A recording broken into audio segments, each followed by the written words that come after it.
Paz do Senhor, amados, pastor Adson aqui com um Minuto com o Pastor. Contei uma história muito interessante na pregação de domingo na igreja, eu quero compartilhar com vocês. Quando eu morava no Brasil, eu tenho um irmão de criação, um irmão adotivo, que ele é 2 anos mais velho do que eu, e ele tinha um carro, bem simples o carro, e às vezes ele deixava eu ficar com o carro no final de semana.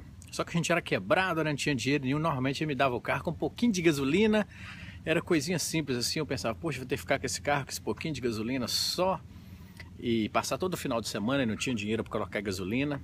E ele me ensinou a dirigir. Ele fazia o seguinte: quando a gente estava dirigindo, que de repente chegava numa rua que tinha uma descida um pouquinho, ele falava assim: Watson, joga na banguela.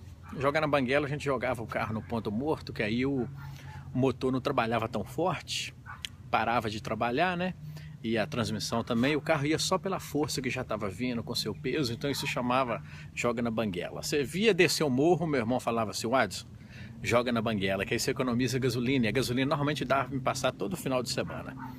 Começava a fazer força demais o carro, eu via que estava uma descidinha, logo jogava no ponto morto, joga na banguela. Quero trazer isso para a nossa vida, no nosso dia a dia, sabe? A gente vive uma vida com correria, é criança, é família, é trabalho, é escola, é a gente tentando resolver os nossos problemas, problemas dos outros, e às vezes a nossa cabeça fica cheia, nossos ombros ficam pesados. E eu quero te convidar a fazer nessa semana. A Bíblia nos diz assim, Mateus 11:28.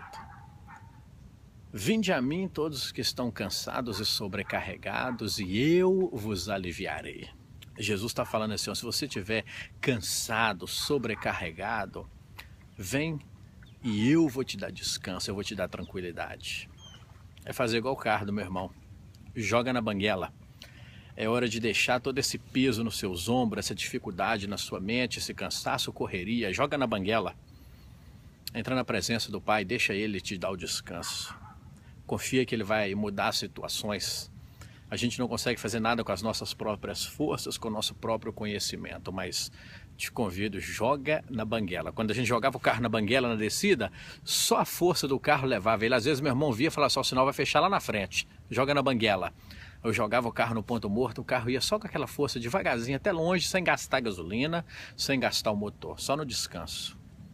Então quero te convidar nessa semana, joga na banguela, entra e confia que Deus vai mudar a nossa história. Deixa Ele transformar a sua vida. Em nome de Jesus. Pastor Adson, Minuto com o Pastor.